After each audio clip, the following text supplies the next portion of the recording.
खेल खत्म कसाब का, लगा जख्मों पर मरहम। पूछे जनता देश की क्यों अफजल बन रहे, अब अफजल की बारी। नमस्कार, आपके साथ मैं अतुल अग्रवाल हूं। 26 नवंबर 2008 को मुंबई में सीमा पार पाकिस्तान से आए आतंकवादियों ने जमकर आतंक की आजमाइश की, खून की होली खेली। जब वो खूनी मंजर थमा तब तक 166 जिंदगानियां हलाक हो चुकी थीं। पूरा देश सदमे में था क्योंकि आतंक के चंद आकाओं ने मुल्क के खिलाफ जंग छेड़ दी थी। देश इंसाफ चाहता था। आखिरकार 4 बरस के लंबे इंतजार के बाद वो वक्त आया और मुंबई हमले के दोषी आमिर अजमल कसाब को पुणे के यरवड़ा जेल में फांसी के फंदे पर लटका दिया गया और आनन फानन में दफन कर दिया गया।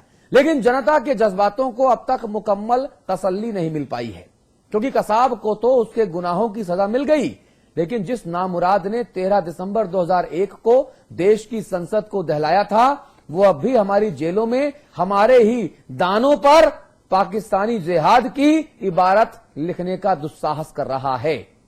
लेकिन अवाम की बर्दाश्त की सीमा अब जवाब देने लगी है।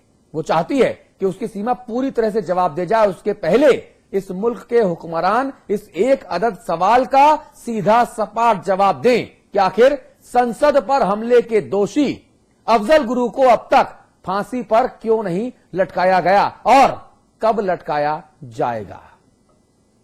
खत्म कसाब का, लगा जख्मों पर मरहम। पूछे जनता देश की क्यों अफजल बन रहे, अब अफजल की बारी। इस मुद्दे पर बात करेंगे। हमारे साथ हमारे मैनेजिंग एडिटर अमिताभ अग्निहोत्री जी दिल्ली में हैं। लखनऊ में हमारे साथ लक्ष्मीकांत वाजपेयी जी हैं, आप बीजेपी उत्तर प्रदेश अध्यक्ष हैं। जसवंत सिंह साहब हैं, आप समाजवादी पार्टी के वरिष्ठ नेता हैं। आप सभी का स्वागत है। आप सभी से एक करके इस अहम मुद्दे पर बातचीत करेंगे।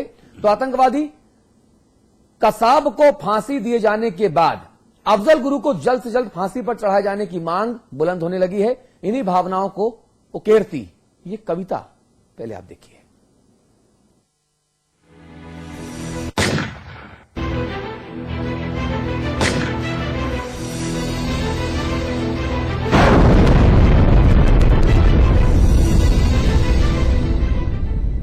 संसद की सख्त दीवारों से, भारत की सब सरकारों से,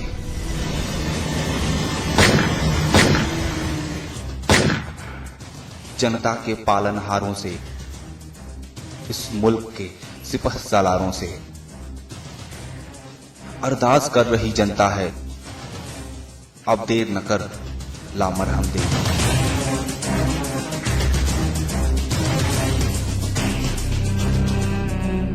कि और सहा नहीं जाता है, अब और रहा नहीं जाता है। ये दर्द बड़ा तड़पाता है, पर बस ये जुबान पर आता है।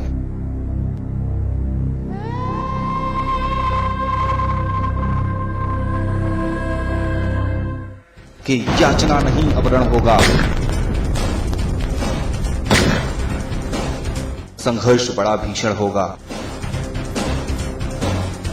देखे हैं हमने आसमान से टूट के गिरते तारों को, भूख से मरती जनता को, अट्ठास करते गद्दारों को।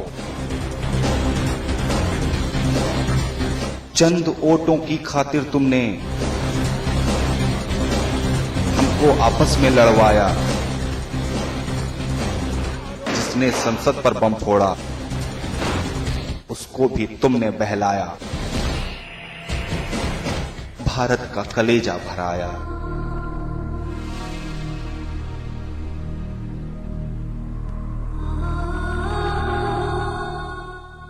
भारत का कलेजा भराया।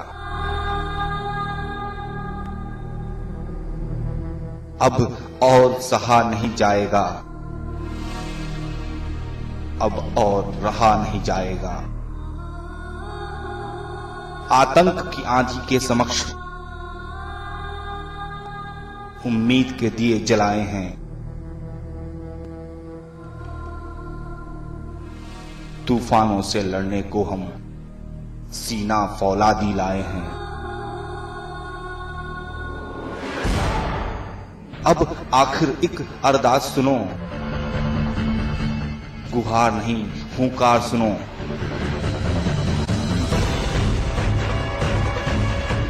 अफजल को कब लटकाओगे?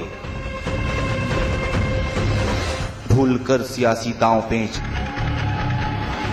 कब तीखे कदम उठाओगे?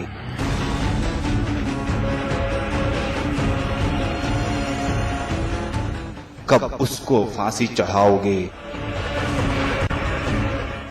कब उसको फांसी चढ़ाओगे? वरना फिर ये अनुनाद तो सुन, मारेंगे या मर जाएंगे।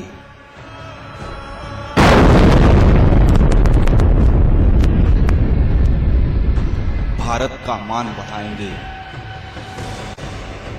देवों की भारत भूमि पर फिर से जनगण मन होगा, फिर से जनगण मन होगा। याचना नहीं अब रण होगा, याचना नहीं अब रण होगा।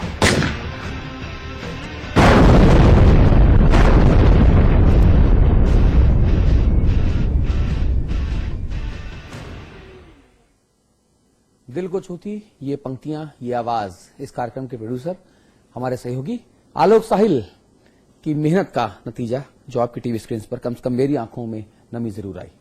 आखिरकार 4 बरस बाद मुंबई को इंसाफ मिल गया।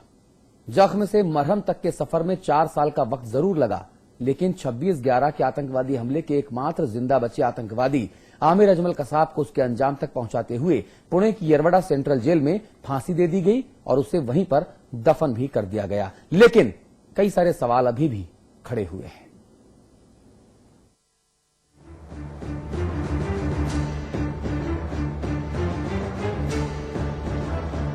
एक टॉप सीक्रेट ऑपरेशन के तहत कसाब को बुधवार की सुबह 7:30 बजे पुणे की यरवड़ा सेंट्रल जेल में फांसी दे दी गई। 16 अक्टूबर को राष्ट्रपति प्रणब मुखर्जी के पास कसाब की दया याचिका भेजी गई, लेकिन राष्ट्रपति ने 5 नवंबर को कसाब की दया याचिका खारिज कर दी।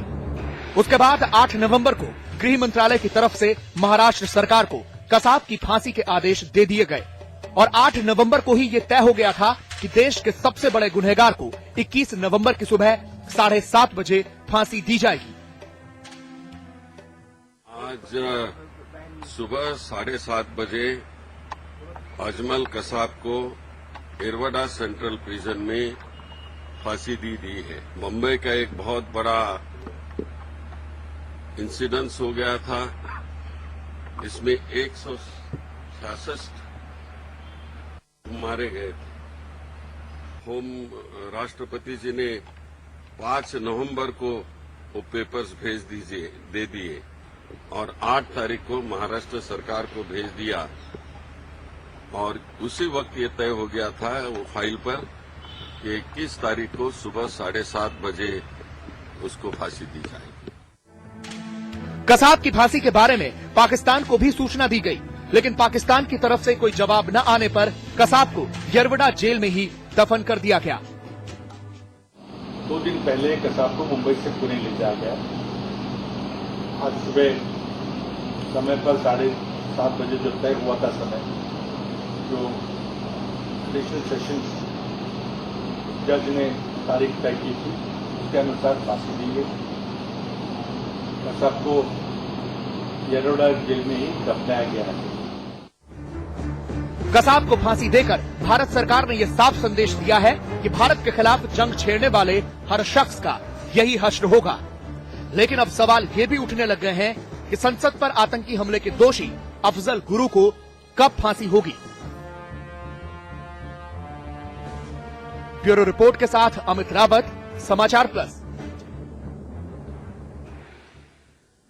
चलिए, तो ये 4 बरस लंबा इंतजार खत्म हुआ। आमिर अजमल कसाब को फांसी पर चढ़ा दिया गया।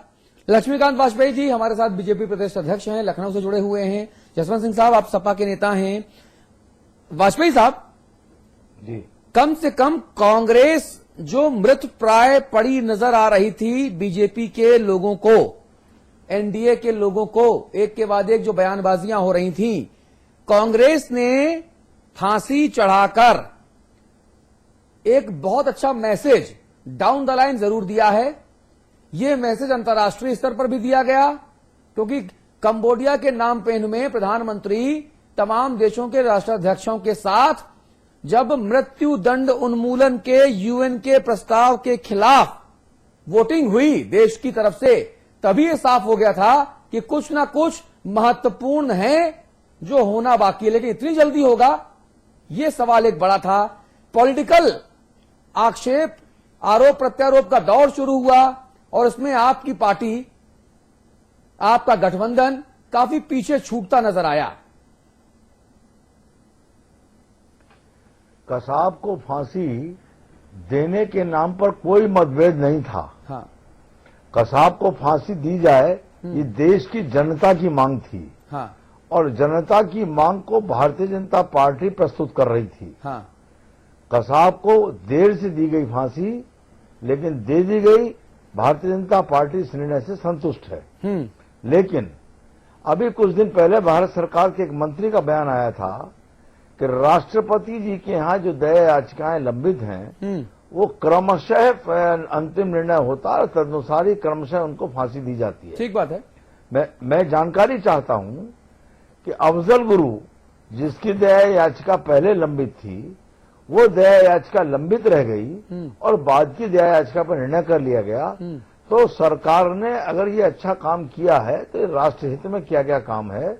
और सरकार तो वैसे भी कटघरे में खड़ी है, क्योंकि 4 साल लंबा अरसा इस काम में खिंच गया, जो कि नहीं खींचना चाहिए था। वाजपेयी जी, अगर मैं कुछ एक इंसिडेंट गिनाऊंगा, जब एनडीए की सरकार थी तब अगेन फिर ये चर्चा बहुत लंबी हो जाएगी, क्योंकि आतंकवादियों को पनाह तो चाहे आपकी एनडीए की सरकार रही हो, चाहे यूपीए की सरकार रही हो, मिला है।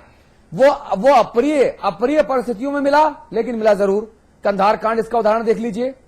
उसके पहले अगर मैं जाऊं, मुफ्ती मोहम्मद सईद साहब की बात करूं, तब देख लीजिए। अब है, मैं सिर्फ ये कह रहा हूं कि भारतीय न्यायिक प्रक्रिया में, भारतीय न्यायिक प्रणाली में पूरी दुनिया का भरोसा और भी ज्यादा प्रगाढ़ हुआ है। इन 4 वर्षों में अगर आतंकवादी आमिर अजमल कसाब को तमाम तरीके से, कानूनी तरीके से बचने के ईमानदार अवसर केंद्र सरकार ने या भारतीय न्यायिक प्रणाली ने मुहैया कराए, तो ये तो स्वागत योग्य कदम है। पूरी दुनिया में इसकी चर्चा हो रही है। और भारतीय न्यायिक प्रणाली पर आस्था न कमजोर थी, और इससे तो और पुष्ट हुई है। हाँ। ये ठीक है कि न्याय के नैसर्गिक सिद्धांत के अनुसार हाँ। उनको अपने बचाव के लिए जो सुविधाएं आवश्यक थी वो दी गई। हाँ। और देने के बाद अंतिम निर्णय जब न्यायपालिका का आ गया, हाँ। और उसके बाद एक अवसर महामहिम श्री राष्ट्रपति जी के यहाँ दया याचिका का था, वह भी उसको प्राप्त हो गया। हाँ। और राष्ट्रपति जी का निर्णय आने के बाद ये प्रकरण समाप्त हो गया। इसमें कोई दो राय नहीं है कि ये ठीक कदम है, और ये भी मैं इससे सहमत हूं। हाँ। कि इससे एक संदेश गया है। हाँ।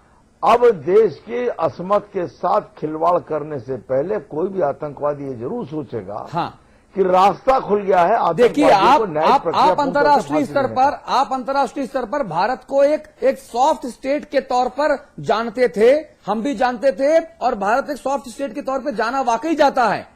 लेकिन अमेरिका की तरह हम इतने ताकतवर नहीं हैं कि घुस के जो है लादेन को मार गिराएंगे या घुस के सद्दाम हुसैन को मार गिराएंगे। समझ रहे हैं आप?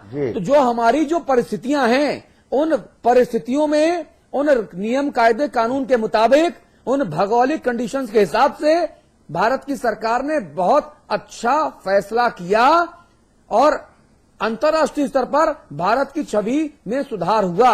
ये तो मानना पड़ेगा। लेकिन इसके साथ साथ एक प्रश्न और मैं भी उठाना चाहता हूं। हाँ। कि ये सब परिस्थितियां इसलिए पैदा हुई कि पोटा जैसा सख्त कानून इन्हीं नहीं, उस पर हम बाद में बात करेंगे। देखिए परिस्थितियां क्यों पैदा हुई, कैसे पैदा हुई, फिर तमाम तरह की बातें। मैं वही तो कह रहा हूं कि जब बात निकलेगी तो बहुत दूर तक जाएगी। फिर बात निकलेगी तो फिर ये बात होगी कि आपने साहब कंधार कांड क्यों होने दिया था, रूपन का ख्याल मरा, तमाम और मर जाते। आपने ऐसे लोगों को छोड़ा जिन्होंने लश्कर तैयबा बनाई, जमात उद दवा बनाई, जिन्होंने भारत देश में पलीता लगा दिया।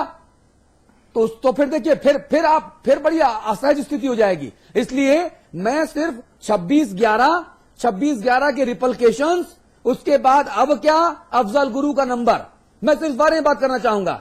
और जसवंत सिंह साहब, मैं आपकी रिएक्शन लेके आना चाहूंगा।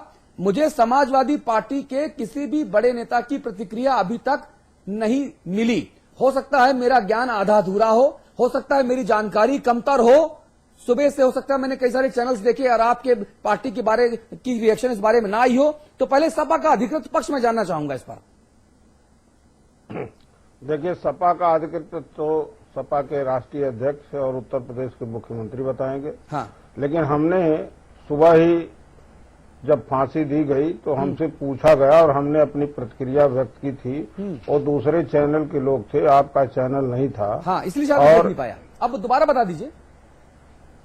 ऐसा है कि भारत भूमि पर जो हमला हुआ और भारत के लोगों की जानें गई, उसमें एक ही व्यक्ति उस समय का जिंदा कसाब था और हमने पूरी दुनिया को लोकतंत्र की और न्यायिक प्रक्रिया की हिंदुस्तान की मिसाल को पेश किया। हाँ, कि हमने उसकी सुरक्षा व्यवस्था इस कदर किया अपनी जमीन पर, जितना हम अपने वीआईपी का नहीं करते, उससे अधिक सुरक्षा व्यवस्था दी। थोड़ा संक्षेप में मुद्दा, न्याय की प्रक्रिया के तहत, सिंह साहब, मुद्दा बहुत बड़ा है, 1 घंटा कम पड़ेगा। न्याय की प्रक्रिया के तहत हाँ, सारे संभावनाओं को देखते हुए अंतिम निर्णय जो हुआ उससे देश की जनता खुश है। हाँ, और वह खुश हैं कि उचित नहीं? निर्णय हुआ।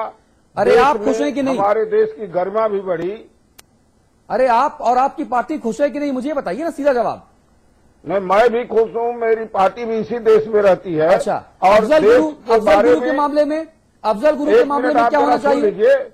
आप लोगों को अपनी भावनाओं को थोड़ा सीमित रखना चाहिए, ये हिंदुस्तान है। अच्छा, हमने अफजल गुरु गांधी को अपना आदर्श माना है, हमें अपने संविधान के बारे में भी सोचना चाहिए सिंह साहब, और देश और विदेश के बारे में जसवंत अपनी सिंह राय साहब, स्पष्ट होनी चाहिए। हिंदुस्तान का जब मामला आएगा तो Samajwadi party, Bharatiya Janata party, Congress party, पार्टियों से देश नहीं रहेगा। बहुत अच्छी ये बात, देश मैं तारीफ करता हूं हिंदुस्तान है आपकी। और हिंदुस्तान पर जो भी हमला करेगा, हिंदुस्तान एकजुट होकर के खिलाफ उसके मैं तारीफ रहेगा। करता हूं आपकी, अब लेकिन बड़ा सवाल, सिंह साहब, बड़ा सवाल यहां पर यह है, मैं तारीफ करता हूं आपकी इस ईमानदारी भरी प्रतिक्रिया की, लेकिन बड़ा सवाल जो देश की जनता पूछ रही है, जो मैं पूछ रहा हूं कि अब अफजल गुरु का नंबर कब आएगा? आप केंद्र सरकार को समर्थन दे रहे हैं, क्या सरकार से कहेंगे कि भैया आप जल्दी से निपटाओ अफजल गुरु को भी, एक पापी और कम हो? अगर मीडिया और नेता दो ही के बीच फैसला करना हो तब तो हम आपको बता दें, लेकिन इसमें राष्ट्रपति भी है और न्यायालय भी है, तो सारी बातों को आने दीजिए। अरे न्यायालय तो कह चुका है कि टांग दो, न्यायालय कह चुका है टांग दो, लेकिन राजनेताओं पर आरोप लग रहे हैं साहब। तो हिंदुस्तान की क्षमता है किसी भी देश में घुसकर मारने की, जरूरत पड़ी है तो हिंदुस्तान के लोगों ने भी दूसरे देशों में घुसकर के मारा है। भारत पाकिस्तान की जो लड़ाई हुई थी उसी में बांग्लादेश पैदा हुआ है। नहीं, आप लाइन पे नहीं आ रहे हैं, दरअसल सीधी बात नहीं, आप आप नहीं कर कौन रहे सी हैं लाइन चाह रहे हैं? भाई साहब, सीधी आप बात आप लाइन नहीं क्या कर रहे हैं। चाह मैं रहे कह रहा हूं कि जहां पर आप लोग बैठा करते हैं या जहां पर आप लोग आगे बैठेंगे, लोकतंत्र के सबसे बड़े मंदिर, संसद पर हमला करने वाले अफजल गुरु के बारे में आपके विचार क्या हैं? आपको एक चीज की जानकारी होनी चाहिए, संसद पर जब हमला हुआ था तो हमारे देश के बहादुर जवानों ने सारे हमलावरों को मार गिराया था, कोई बचा ही नहीं था। अफजल गुरु के बारे में दूसरा आपकी राय व्यक्ति क्या को है? बचा है, उसके बारे में न्यायालय के निर्णय के पहले केवल आपके कहने से मैं कोई प्रतिक्रिया नहीं दे सकता। अफजल गुरु के बारे में मीडिया- आपकी राय क्या है? हम- न्यायालय का फैसला आ हम चुका संसद है, को न्यायालय ने जानते कहा है हैं। फांसी दे दी जाए, उसकी दया याचिका लंबित है महामहिम के दरबार में। हमें अपने देश के राष्ट्रपति पर भी भरोसा है, तो उन सारे भरोसा को तोड़ करके सीधे हम अपनी प्रतिक्रिया दे दे, ये उचित नहीं है। चलिए, इसकी प्रतिक्रिया आपको भी नहीं माननी चलिए चाहिए। अमिताभ अग्निहोत्री से बात करते हैं। अमिताभ अग्निहोत्री जी, क्या ये मामला बहुत पेचीदा इसलिए हो गया है कि बाहर से एक मजहब विशेष से जुड़ा हुआ व्यक्ति, एक आतंकवादी इस देश पर हमला करता है, तो आनन फानन में, दबाव में ही सही, आप उसे फांसी देते हो, अदालती प्रक्रिया पूरी होती है, आप फांसी चढ़ा देते हो। लेकिन देश के भीतर, देश की सबसे बड़ी पंचायत के ऊपर हमला करने वाला देश का ही एक नागरिक, उसे आप मेवा खिला रहे हो, उसे आप बटर चिकन और बिरयानी खिला रहे हो, उसके बारे में बात करने से देखिए कैसी ततैया लगती है। जसवंत सिंह साहब को देखिए कैसे कैसे बच के निकल रहे हैं हुजूर। बड़ा सवाल यह है, इतना अंतर क्यों अमिताभ जी? देखिए, मुझे एक बात समझ में आती है, 50 करोड़ रुपया खर्च हो गया कसाब पर। मैं आज सुबह जब ये बात आई कि आज फांसी दी जाएगी, तब से हम लोगों ने विशेष प्रोग्राम चलाना शुरू किया। तो सुबह भी मैंने एक प्रतिक्रिया अपनी टिप्पणी में कही थी कि इस बात से मैं खुश हूं कि हुकूमत हिंदुस्तान ने दुनिया को ये बताया और खास तौर पर अपने पड़ोसी मुल्क को ये बताया कि हम कसाब जैसे दरिंदों को भी न्यायिक प्रक्रिया में उपलब्ध सारे अवसर देंगे और दिए। ठीक बात। इससे खुश हूं मैं। न्याय में हस्तक्षेप नहीं होना चाहिए था, जबकि मैं ये बात भी कहूंगा सरकार के पास यह अधिकार था, अक्षुण्य अधिकार था कि कसाब को मौके पर मार दिया जाता। इस अधिकार को भी कोई चैलेंज नहीं कर सकता। संप्रभु राष्ट्र के पास ये तमाम अधिकार सुरक्षित रहते हैं। हमको किसी दूसरे से प्रमाण पत्र लेने की या परमिशन लेने की जरूरत नहीं थी। मुंबई पुलिस इस बात के लिए अधिकृत थी कि वह कसाब को मार देती, लेकिन भारत ने ऐसा नहीं किया। लेकिन समस्या तब पैदा होती है जब अदालत अपना निर्णय सुना देती है और उसके बाद समय लगता है।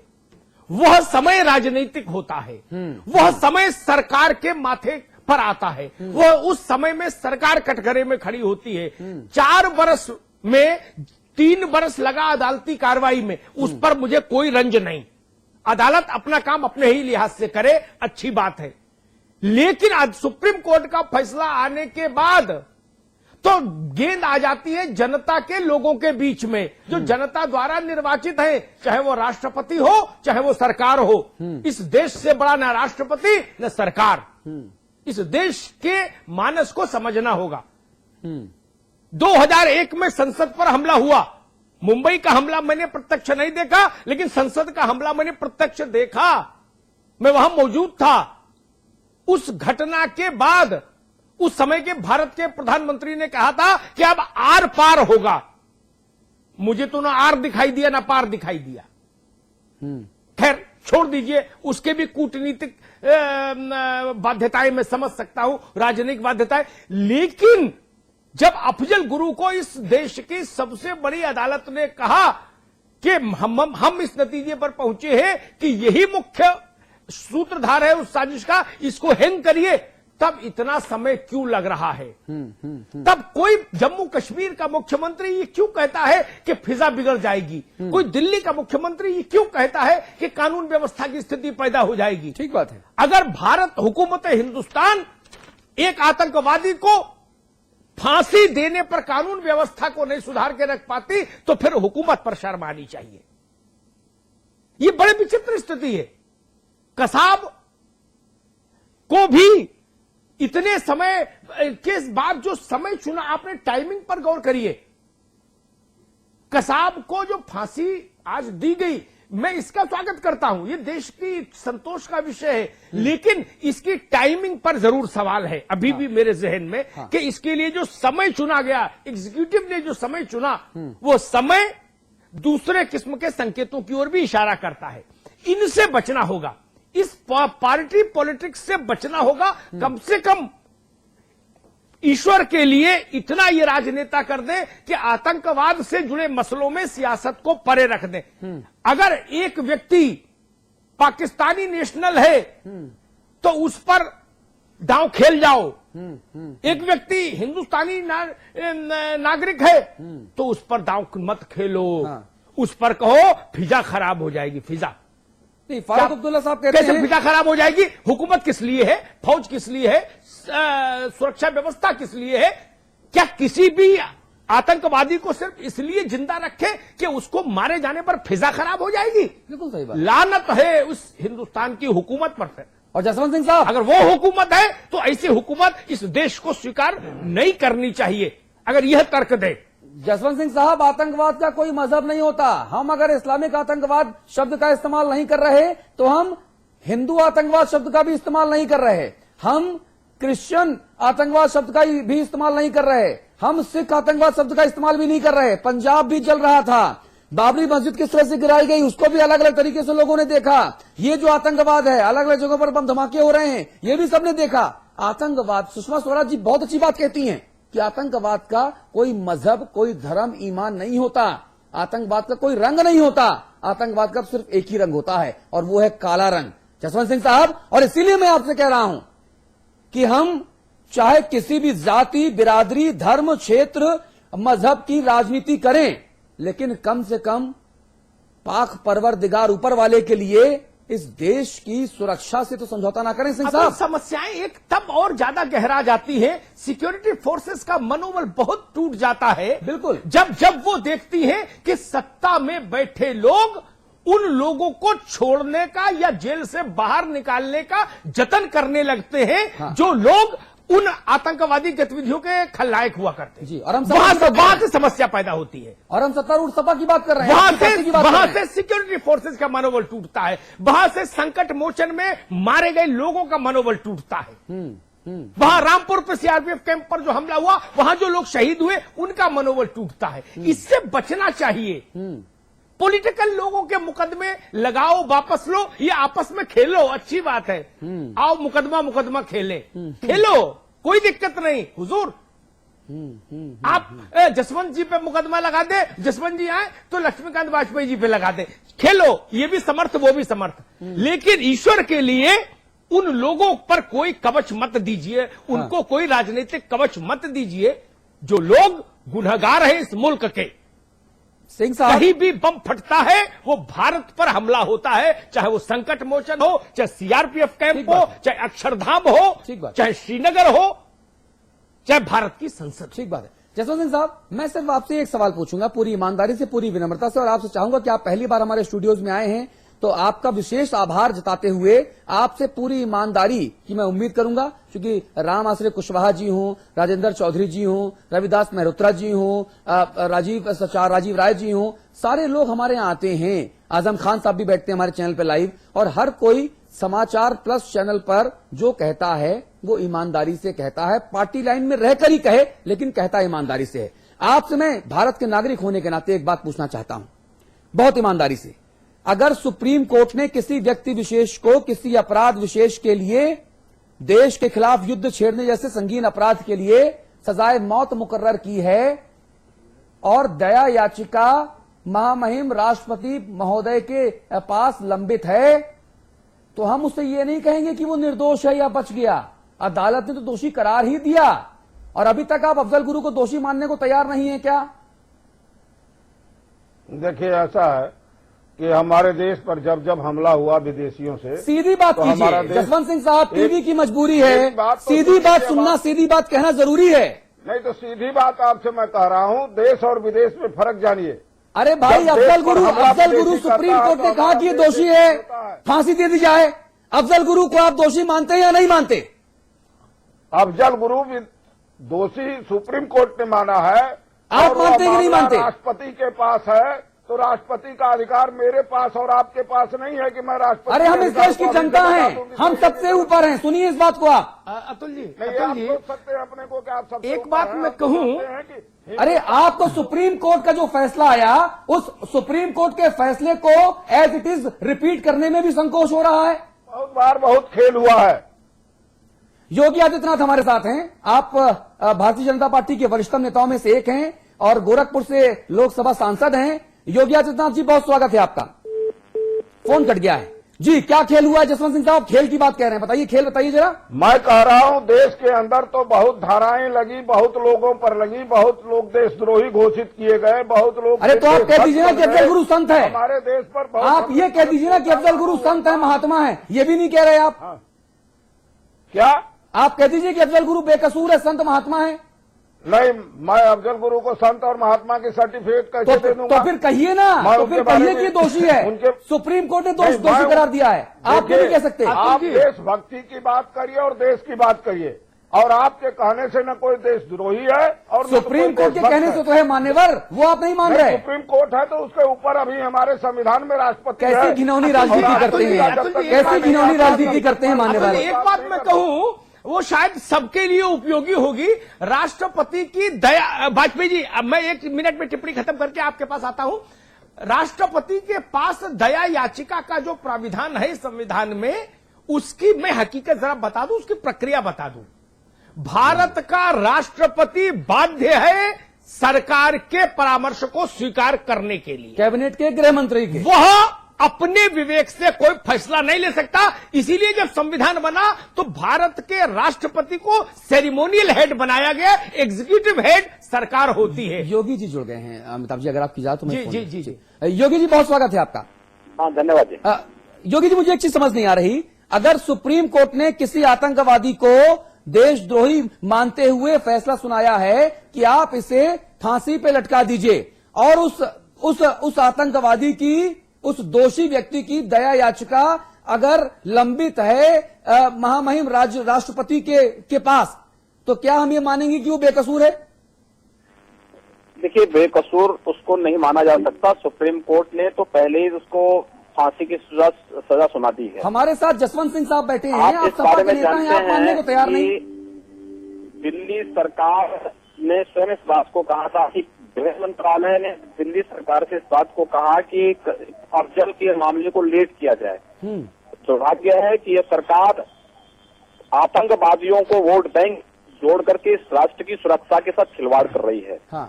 और अगर कसाब को 3 साल के अंदर फांसी दी जा सकती है, यद्यपि 2 साल उसमें भी इन्होंने डिले किए, तो आखिर 11 वर्षों से देश की संसद पर जो लोग संसदीय लोकतंत्र की बात करते हैं, उसके सबसे बड़े स्तंभ पर हुए हमले में जो मुख्य अभियुक्त है, मुख्य षड्यंत्रकारी है, उसको फांसी की सजा, और कब तक आखिर ये दया याचिका कब तक लंबित रहेगी?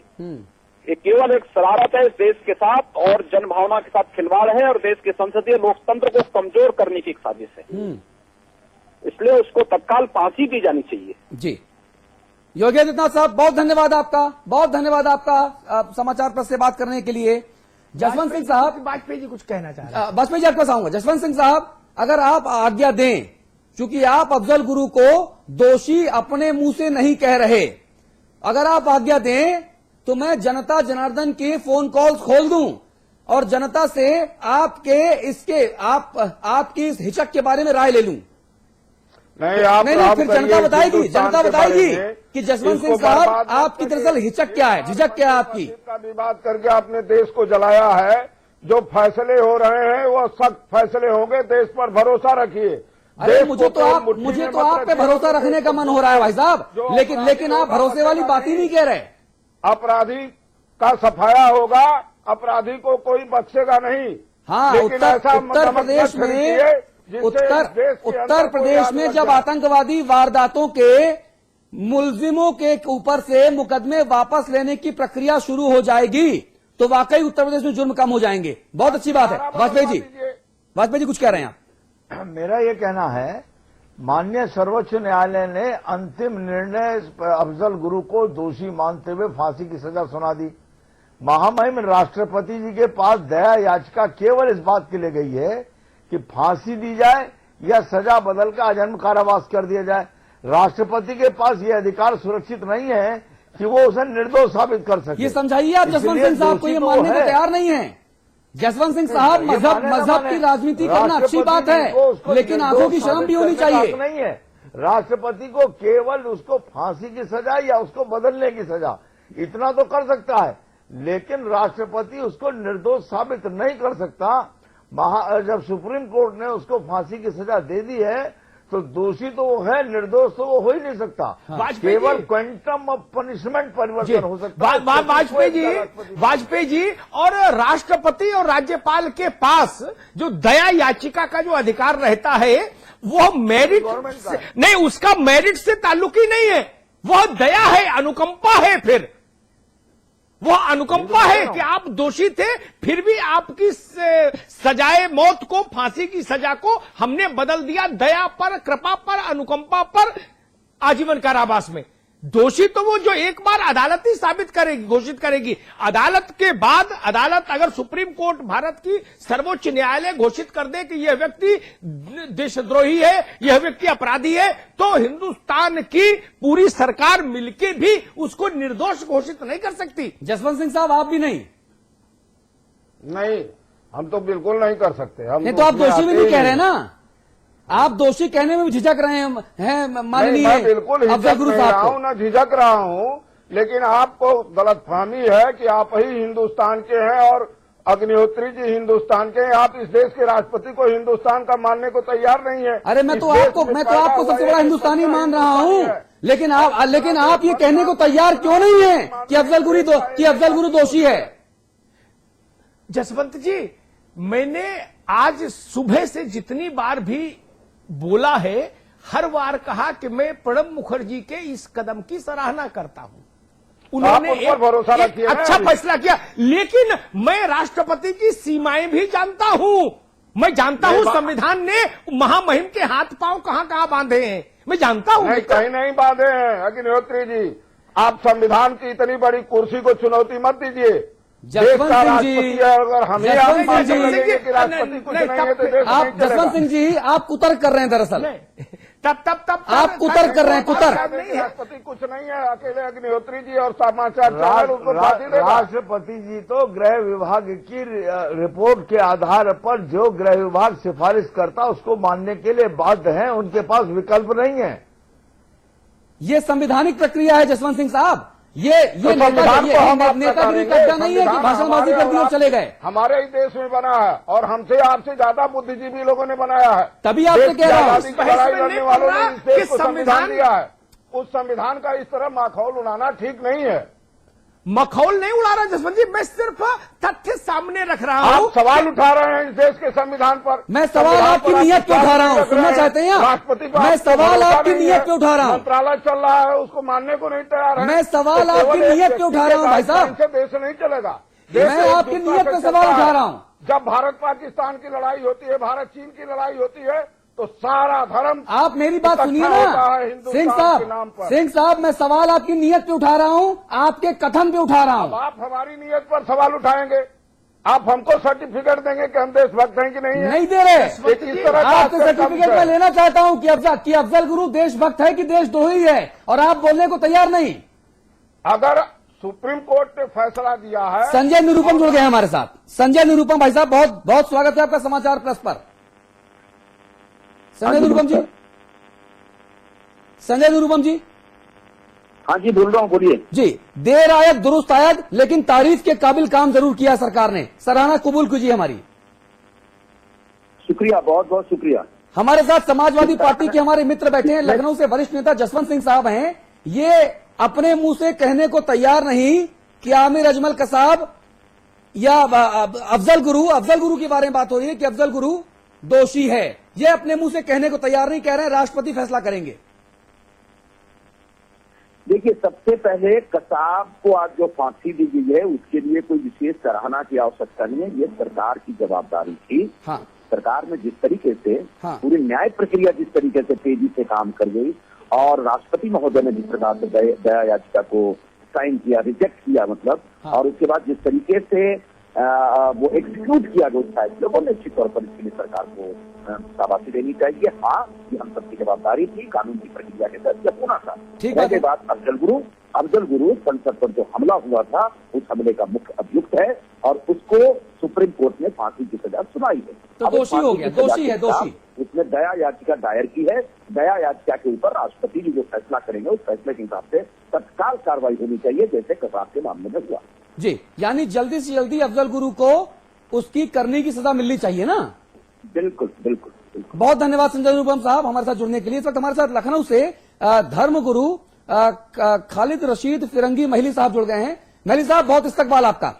जी शुक्रिया। भाईजान, मुझे ये बताइए, जो आज का फैसला आया, ये काबिले तारीफ है? यकीनी तौर पर ये कसाब को इस वक्त फांसी दिया जाना एक देर से उठाया हुआ सही कदम है। हाँ, अब अफजल गुरु की बात आई। अब अफजल गुरु के बारे में कहा जा रहा है कि उसने चूंकि देश की सबसे बड़ी पंचायत के खिलाफ हमला किया और देशद्रोह का मुकदमा उसके खिलाफ चला और वो साबित हुआ। अब उसके खिलाफ भी ऐसे ही सुलूक होना चाहिए ना? नहीं, यकीनी तौर पर उसका जुर्म साबित हो चुका है, उसको सजा सुनाई जा चुकी है, तो उसको जल्द से जल्द फांसी दे देनी चाहिए जी।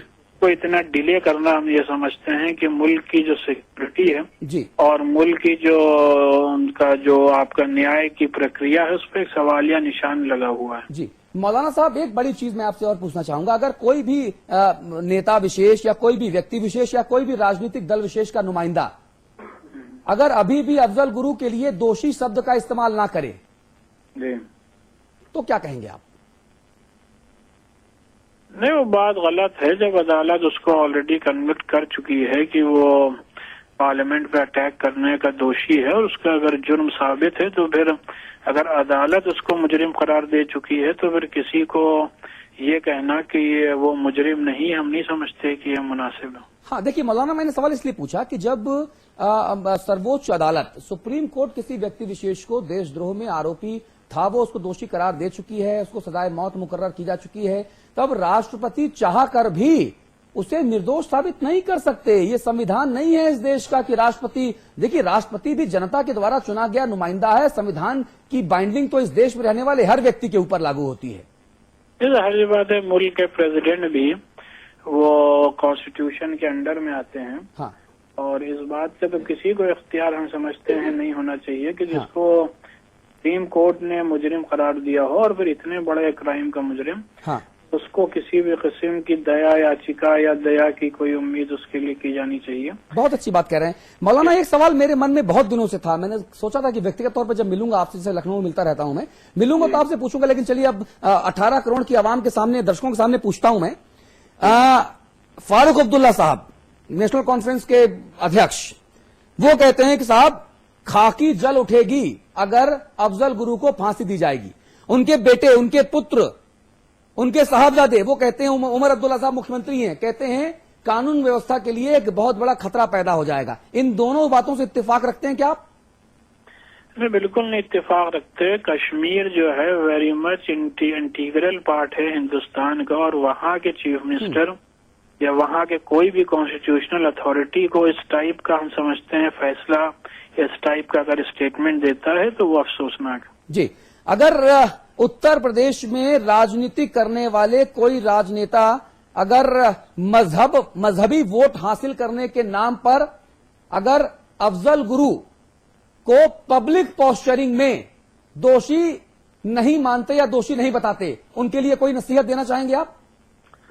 नहीं, मेरी नसीहत यही है कि हमारे मुल्क में सुप्रीम कोर्ट से बड़ा कोई अदालत मुल्की तौर पर नहीं है। लिहाजा अगर सुप्रीम कोर्ट किसी को मुजरिम करार दे चुका है तो फिर कहीं के भी किसी भी पॉलिटिशियन या नॉन पॉलिटिशियन को उसको ये कहना कि वो मुजरिम नहीं है, ये गैर मुनासिब है। और इससे हमारे मुल्क की जो अदालती निजाम है वो कहीं न कहीं इंटरनेशनल लेवल पर उसके बदनाम होने का खतरा है। हाँ, मौलाना आप हमारे साथ जरा रहिए। मैं एक हमारे मेहमान हैं, एक प्रवीण भाई तोगड़िया हमारे साथ जुड़ गए हैं। प्रवीण भाई तोगड़िया, स्वागत है आपका। हाँ जी।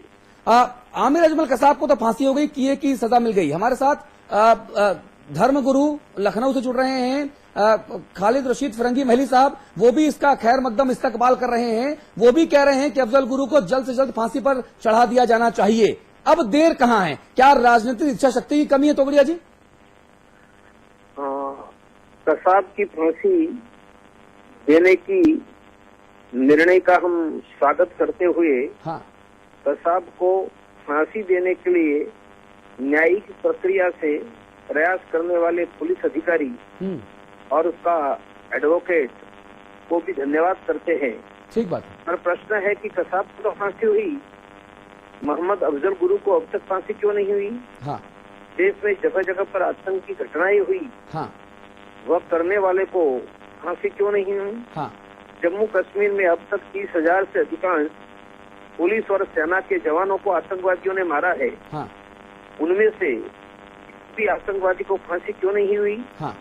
ऐसा लग रहा है कि कसाब तो को फांसी दे दी, पर आतंकवादियों के प्रति ये देश की राज्य और केंद्र सरकारों का रुख जितना चाहिए उतना स्पष्ट नहीं है। उनके कारण आतंकवाद को प्रोत्साहन मिल रहा है। हाँ। और कसाब जहाँ से आया था वह पाकिस्तान से न क्रिकेट खेलना चाहिए, न व्यापार करना चाहिए, न कल्चरल संबंध रखना चाहिए। ठीक है। पाकिस्तान आतंकवादी यहाँ भेजे और उनसे क्रिकेट रमे खेले, वह भी गलत बात है। इसलिए जीरो टॉलरेंस टू टेरर का निर्णय करके सबको व्यवहार करना चाहिए। ठीक है। प्रवीण भाई तोगड़िया, समाचार प्लस से एक्सक्लूसिव बातचीत करने के लिए बहुत धन्यवाद आपका।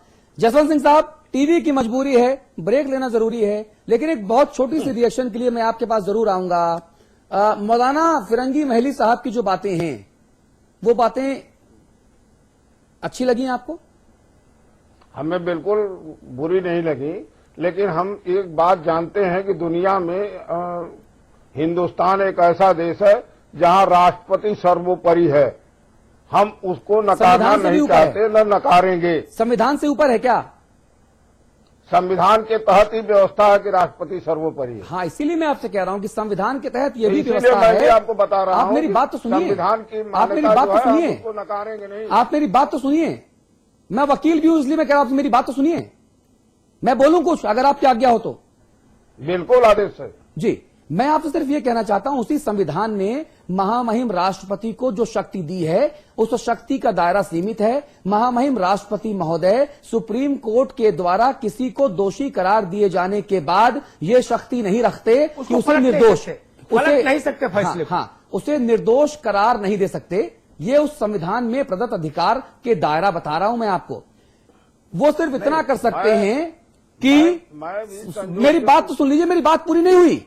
मेरी बात सुन लीजिए, मेरी बात सुन लीजिए। जल्दबाजी क्या है, उसका इंतजार किए बिना कौन सी ऐसी आफत है जो आज इस मामले को अच्छा, मुझे बताइए। गरम किया जा रहा है? आफत इसलिए है जसवंत जी, 2001 में हमला हुआ था। आफत इसलिए है। अच्छा, मुझे बताइए। आफत इसलिए है, आफत इसलिए है। क्यों चुप रहे? अरे भाई, इसलिए है हुजूर। इतना दिन तो चुप जसवंत नहीं सिंह रहना जी, चाहिए। नहीं तो आप कुतर्क कर रहे ये होते हैं। धरना जसवंत सिंह जी, जसवंत सिंह जी मान्यवर, आप कुतर्क कृपया ना करें। गांव की लड़ाई में एक पंडित जी मारे गए और एक घायल हो गए। उनका भी विवादास्पद चरित्र था, लेकिन खैर चलिए। पूरब में तो पूरा उत्तर प्रदेश का अमला एक्टिव हो गया, डीजीपी से लेके और कप्तान तक सब प्रेस कॉन्फ्रेंस करते रहे। और आप कह रहे हैं कि अफजल गुरु में कौन सा आसमान टूट रहा है, कौन सी जल्दी है? 2001 की घटना, अभी 10 दिन हुए पंडित जी के ऊपर हमला हुए। क्या सिर्फ एक ही और मजहब पूरा के वोट प्रदेश- लेने हैं क्या आपको? जिसकी आप राजनीति करते हैं, आप और आपकी पार्टी, क्या सिर्फ उसी मजहब विशेष के वोट से सरकार बन गई आपकी यूपी में? ये आप गलत नजरिया से देख रहे हैं। तो आप हम सही कीजिए ना हिंदुस्तान मुझको, को इसीलिए देखते मैंने हैं बुलाया आपको। और हिंदू, मुसलमान, सिख, ईसाई सब एक हैं। सबकी ताकत से ये हिंदुस्तान है। तो कहिए ना आपका कि अफजल इशारा गुरु गलत दोषी है। और आप इस देश को बिगाड़ने के बारे में डायरेक्शन दे रहे हैं। तो कहिए देश ना के कि बारे अफजल में गुरु सोचिए। दोषी है, क्यों नहीं कह रहे क्यों आप? किसी को आप, मैं अफजल गुरु नहीं हूं, मैं जसवंत सिंह हूं। मैं कह रहा हूं कि कहिए अफजल गुरु दोषी है। सुप्रीम कोर्ट नहीं, कहती आपके है, कहने से तो मैं कुछ कहूंगा नहीं। सुप्रीम कोर्ट जो कहती है, मेरी तब तो समझ में कहेंगे। आएगा वही कहूंगा। यही तो दुर्भाग्य है कि आप लोग चैनलों पर बैठ जाते हैं सुप्रीम तो कोर्ट जो कहता चाहते है हैं, मान्यवर, सुप्रीम आप कोर्ट कहता है, अपना नॉलेज बढ़ाइए। सुप्रीम कोर्ट ने कहा कि अफजल गुरु दोषी है और आप कहने को तैयार नहीं है। किसी तरह आप पढ़ाइएगा मुझको। नहीं, इसलिए मैं आपसे कह रहा हूं, आप सुप्रीम कोर्ट कह रहे हैं, आप कहने को तैयार नहीं। राजनीति का इतना घिनौना चेहरा भी मत पेश कीजिए मान्यवर। नहीं, आप घिनौना आप इस देश को बना रहे हैं। मैं ऐसा मैं कभी मैं नहीं तो कहा आपसे कि सीधी वो बात कर रहा साधु संत हूं। हैं अफजल गुरु। मैं आपको बता रहा हूं, इस देश में राष्ट्रपति है और हमारे संविधान हमारी व्यवस्था में है। आप इतना आवेश में मत आइए। नहीं, आवेश में क्यों ना आए? उस संसद के भीतर अगर आप उस वक्त होते और हमला होता तो आप आवेश में जरूर होते। दरअसल आप उस वक्त कहां संसद में गोली नहीं चलाने थे। गए थे? इस देश की सीमा पर लड़ने वाला गरीब किसान का बेटा गोली से उन सारे हमलावरों को मार के गिरा दिया। हम आप यहाँ बैठ के भाषण कर रहे हैं। बिल्कुल हमारी बिल्कुल, और तब भी आप ये नहीं कह रहे कि वो हम आतंकवादी उन पर है, करते हैं जिन तब लोगों भी ने आप नहीं कह रहे कि वो मार के दोषी है। कर दिया। हम उन्हें बधाई देते हैं, वाजपेयी जी, उनके परिवार के लेकिन मैं प्रति निंदा करता हूं आभार आपकी। प्रकट करते हैं कि उन्होंने अपना बेटा खो करके इस देश को बचा लिया। उन्होंने अपना बेटा खोया, लेकिन राजनेताओं ने ऐसा धतकर्म किया कि 2001 से 12 आ गया और अफजल गुरु बिरयानी खा रहा है। राजनेताओं पर शक मत करिए। राजनेता इस देश को चला रहे हैं और देश चलता है तभी संभावनाओं उत्तर से। प्रदेश में दम ये है, चलता तभी नहीं उत्तर प्रदेश में है दम, जुर्म है यहाँ कम। देश तभी देश को यूपी में देखना है दम, जुर्म है यहाँ देखना कम। है और सारी व्यवस्था को भी देखना है। केवल जो मुंह से निकल जाए वही कानून हो जाए, इससे इसलिए देश मैं नहीं आपसे चलता। कह रहा हूं कि आप अपना वोट बैंक देखिए। वाजपेयी जी, व्यवस्था बढ़िया है आपकी। वाजपेयी जी, क्या यह संविधान में नहीं लिखा है कि भारत के राष्ट्रपति केंद्रीय मंत्रिपरिषद की सलाह के अनुरूप काम करेंगे? वो केंद्रीय मंत्रिपरिषद यानी जो बहुमत की पार्टी है लोकसभा में, पॉलिटिकल पार्टी है, उसके विम्स पर चलने के लिए मैंडेटरी है कॉन्स्टिट्यूशनली व्यवस्था। इस तथ्य को क्यों नहीं समझ रहे लोग वाजपेयी जी? राष्ट्र के नाम संदेश और संसद में राष्ट्रपति का उसको अभिभाषण कैबिनेट अप्रूव करती है, कैबिनेट लिख के देती है, राष्ट्रपति अपने आप नहीं पढ़ सकते, ना अपने आप वर्मा। भाषण नहीं पढ़ सकते अपना राष्ट्रपति जी। भरत वर्मा हमारे साथ जुड़ गए हैं। आप जाने माने रक्षा विशेषज्ञ हैं। आप इंडियन डिफेंस रिव्यू, जो एक मैगजीन आती है, अगर मैं सही नाम ले रहा हूं तो उसके एडिटर इन चीफ हैं। भरत साहब, बहुत स्वागत है आपका। जी भाई साहब, मुझे एक चीज बताइए, अगर अफजल गुरु के बारे में राय शुमारी करने की बात की जाए तो क्या प्रतिक्रिया है आपकी? देखिए, पहले जो ये कदम लिया गया है, ये कदम और जिस वजह से भी लिया गया है उसमें बहुत सारे कैलकुलेशंस होंगे, पर्सनल कैलकुलेशंस भी होंगे। हाँ। लेकिन उन सब को मद्देनजर रखते हुए हाँ। ये देश में इस तरह का कदम पहले नहीं लिया गया था और उसको आज लिया गया है, तो ये अपने आप में एक सराहनीय है और इसको सराहना करनी चाहिए और इस कदम को वेलकम करना चाहिए। ये अपने आप में एक अच्छा कदम है। हाँ। और लेकिन इस कदम से टेररिज्म खत्म नहीं होगा। हाँ। और इस कदम से पर ये एक पहला कदम है और इसके आगे बहुत सारे और बिंदु लगने हैं, जिसमें अफजल गुरु भी शामिल हैं। हाँ। और जो सिस्टम में फेलियर है टेररिज्म के कारण, पुलिस में, सिक्योरिटी एजेंसीज में, उनको ठीक करना बहुत जरूरी है। हाँ। पर ये पहला मैसेज जा रहा है कि भारत अब इन चीजों को बर्दाश्त करने के लिए तैयार नहीं है। हाँ। ये अपने आप में एक सराहनीय कदम है। हाँ। वर्मा साहब, अगर कोई राजनीतिक दल का नुमाइंदा अपने निहित राजनीतिक स्वार्थों के आड़ में उसके लिए ये कहे कि अफजल गुरु दोषी तब तक नहीं होगा जब तक प्रणब मुखर्जी राष्ट्रपति दया याचिका पर कोई फैसला न लें, तो ये बात क्या गले उतरती है? देखिए, जहां प्रेसिडेंट का मतलब है, प्रेसिडेंट कैबिनेट की सलाह पर चलते हैं और जो उनको सलाह दी जाएगी उस सलाह मशवरा पर वो प्रतिबद्ध हैं। वो ज्यादा से ज्यादा 2 बार उसको रिजेक्ट कर सकते हैं और अल्टीमेटली उनको अग्री करना लेकिन पड़ेगा। अफजल गुरु को निर्दोष साबित नहीं कर सकते राष्ट्रपति भी। आप बिल्कुल सही कर रहे हैं। तो अफजल गुरु की जो मांग उठ रही है, वो मांग अपनी जगह बिल्कुल जायज है, उसमें किसी को संदेह नहीं होना चाहिए। हाँ। लेकिन ये जो कदम लिया है प्रधानमंत्री ने पहली बार जी, ये कदम अपने आप में एक ठोस कदम है। हाँ। उसमें मेरे को समझ में आ रहा है कि सरकार इलेक्शन मोड में है, सरकार की छवि बहुत खराब हो गई है। हाँ। सरकार अपना ग्राउंड रीगेन करने की कोशिश कर रही है। वो सब कैलकुलेशंस को देखते हुए भी मैं एक साइड रख देता हूं और कह रहा हूं कि देश के लिए ये फायदे वाला कदम है और इस कदम से अगला बिंदु, हाँ। जिसमें अफजल गुरु हैं और दूसरी चीजें हैं, हाँ। वो उनके बिंदु लगने शुरू होने चाहिए। हाँ। इस अकेले कदम से सरकार की पोजीशन जो बहुत गिर चुकी है देश के सामने, वो रिकवर नहीं होगी। पर अगर सरकार सीरीज ऑफ कदम लेती है आगे जाके इन मामलों में, तो उससे सरकार को डेफिनेटली गेन है, लेकिन देश को उससे ज्यादा गेन है। जी, भरत वर्मा जी, बहुत धन्यवाद समाचार प्लस पर एक्सक्लूसिव बातचीत करने के लिए। बहुत शुक्रिया आपका। जसवंत सिंह साहब, ये बात समझ में आई आपको? नहीं, हमको तो बिल्कुल समझ में आई। और लेकिन जो आप कह रहे हो मुझको समझ में नहीं आया। मैंने ये नहीं कहा कि वो दोषी है और दोषी नहीं है। अच्छा, मैंने क्या केवल कहा इतना आपने? ही कहा कि राष्ट्रपति के यहाँ है तो उसको देखना चाहिए। नहीं, वो तो हम भी देख रहे हैं। मतलब वो दोषी है ना अफजल गुरु? ये तो आप बोल ही रहे हैं। नहीं तो आप बोलने में शर्म क्यों कर रहे हैं?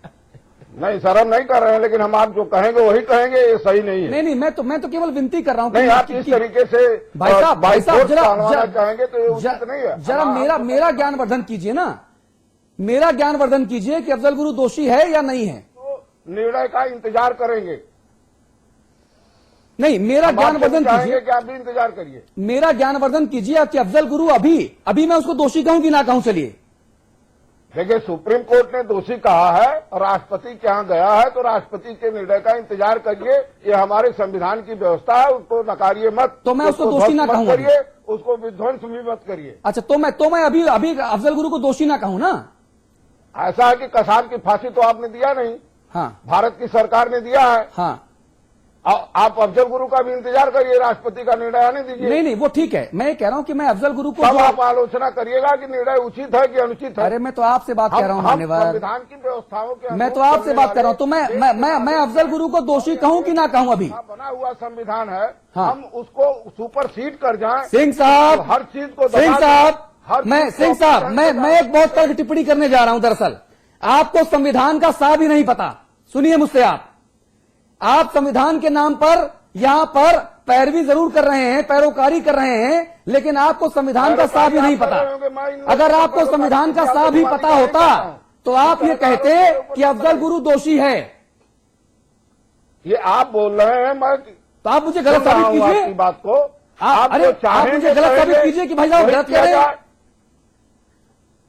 ये तो राष्ट्रपति बता देंगे, उनके पास। मैं यही तो कह रहा हूं, आप जिस संविधान की बात कह रहे हैं उस संविधान का सा भी नहीं पता आपको, और इसीलिए आप अफजल गुरु को दोषी नहीं करार दे रहे।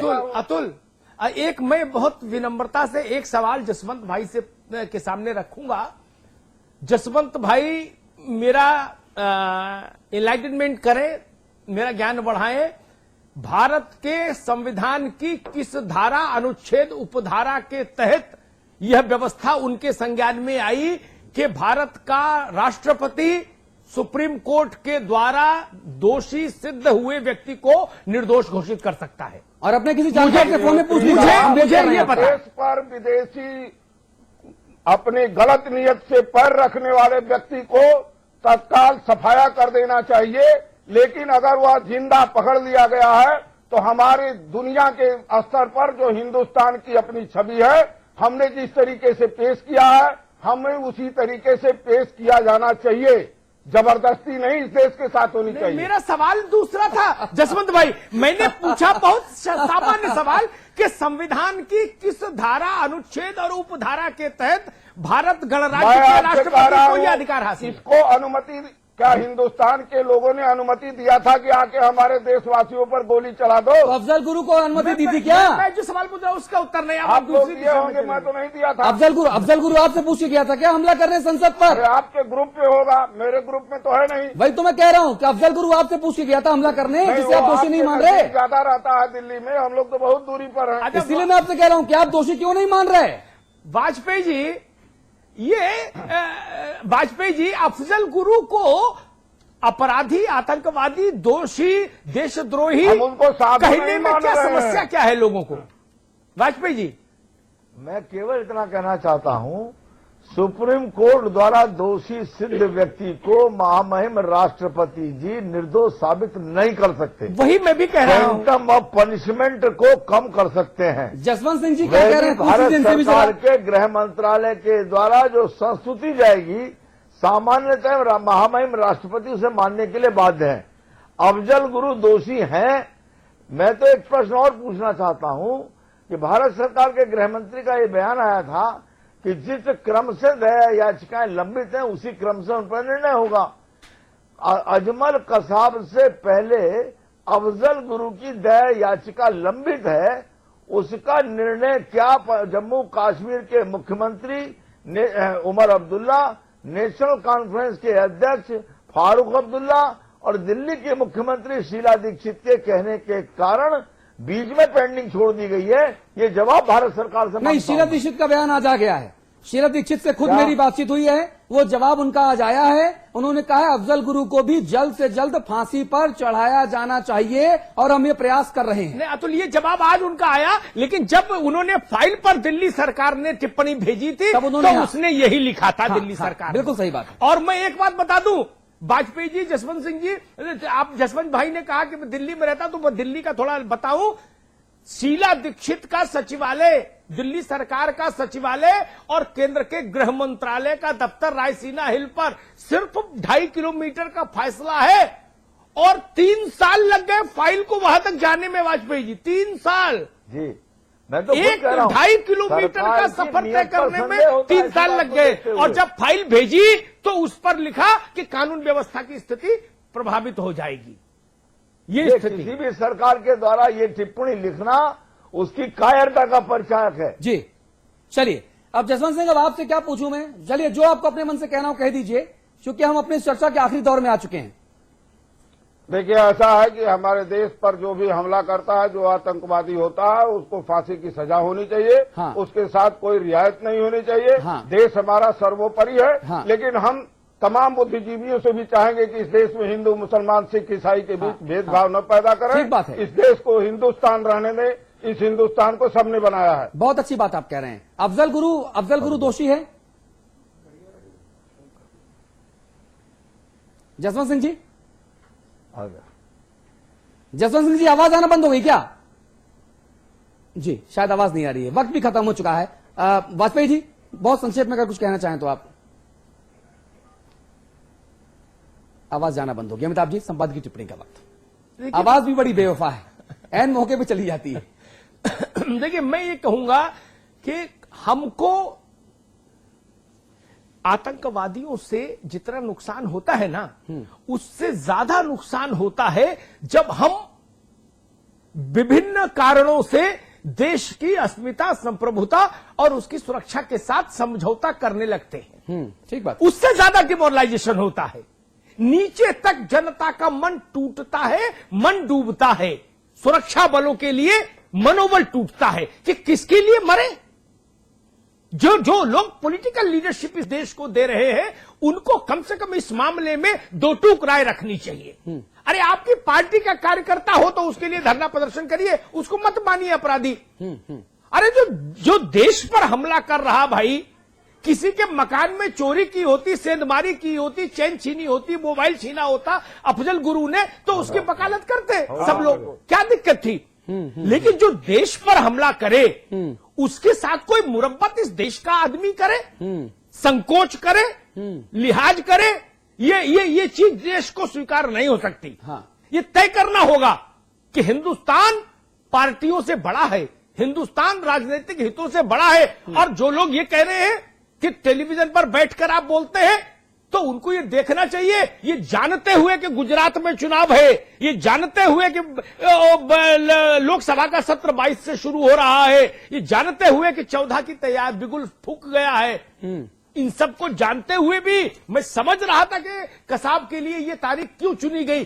फिर भी हमने कहा, समाचार प्लस ने कहा कि सरकार का स्वागत करते हैं, राष्ट्रपति के निर्णय का स्वागत करते हैं, ये जानते हुए कि इसमें राजनीति का भी फ्लेवर है। ठीक है। उसके बाद भी हम लोगों ने ये बात कही जी। तो इसलिए जरूर है, मैं सबसे कहूंगा जो भी लोग इस देश के नागरिक हैं, अपराध आतंकवादियों को जात और मजहब में मत बांटिए। ठीक बात है। आतंकवादियों को के सिर पर किसी खास रंग का रुमाल रखने की कोशिश मत करिए। ठीक बात है। अच्छा, लखनऊ तक हमारी आवाज पहुंच रही है। जसवंत जी, आवाज आ रही है ना हमारी? जी हाँ जी। अच्छा, संपादकीय टिप्पणी के बाद, अमिताभ जी के बोलने के बाद किसी को बोलने की इजाजत है नहीं, लेकिन आज मैं इस परंपरा को तोड़ रहा हूं और आपसे सिर्फ यह पूछ रहा हूं कि अफजल गुरु दोषी है ना? देखिए, इस देश पर हमला करने वाला हर व्यक्ति दोषी है और उसको मौत की सजा मिलनी चाहिए जी। लेकिन हम कहेंगे कि इस देश को हिंदू, मुसलमान, सिख, ईसाई सबने बनाया है। हाँ। इस तरीके का संदेश नहीं देना चाहिए। हाँ। जिसमें इस तरह की भावना पैदा हो कि कोई हिंदू है, कोई मुसलमान है। हाँ। ये इजाजत आपके माध्यम से भी नहीं इस देश में जानी चाहिए। हाँ। यही हमारी आपसे इसीलिए अपील है, मैं आपसे हमारी कह रहा हूं, दरखास्त है। इसलिए मैं आपसे पूरी विनम्रता से कह रहा हूं कि जिन लोगों के ऊपर आतंकवादी हमलों में शामिल होने के आरोप लगे हैं और कानूनी प्रक्रिया लंबित है, हाईकोर्ट ने भी अखिलेश जी की सरकार से पूछा है कि क्यों कर, किन प्रावधानों के तहत उन मुलजिमों के ऊपर से सारे आरोप यूपी सरकार वापस ले रही है। पहली बात। और दूसरी बात ये कि अभी तक आपने साफ साफ नहीं कहा कि अफजल गुरु दोषी है। कहना चाहेंगे क्या आखिरी मौका आपके लिए? इस तरीके से हमको लगता है परंपरा नहीं होनी चाहिए कि जो हमारी जबान से निकल जाए वही दूसरे की जबान से निकले। अफजल गुरु, ये परंपरा नहीं दोषी रखनी है या नहीं? चाहिए, वरना लोग आने से डरेंगे कि आप जो कहें तब आप विचार व्यक्त करने के लिए कोई वाजपेयी जी, आपको डर लगता है हमारे स्टूडियो में आने से? कतई डर नहीं लगता। है? अफजल गुरु दोषी है ये कहने में मुझे कोई संकोच नहीं है। अफजल गुरु को फांसी दी जानी चाहिए ये कहने में संकोच नहीं है। मैं तो एक बात और कहना चाहता हूँ जी। दिग्विजय सिंह जी ने लादेन के नाम के आगे श्री लगाया था। हाँ। अमर सिंह जी और दिग्विजय सिंह आजमगढ़ जनपद के संजयपुर में बाटला हाउस के अपराधियों के घर गए थे। ठीक है। बाटला हाउस के एनकाउंटर को फर्जी बताया था। ठीक है। सीआरपीएफ कैंप पर हमले में जो लोग शहीद हुए थे उनके परिवारों के प्रति भी हमारी सहानुभूति होनी चाहिए। वक्त खत्म हो रहा है। तो एक छोटी सी टिप्पणी करूंगा जसवंत भाई की बात से अपने को संबद्ध करते हुए।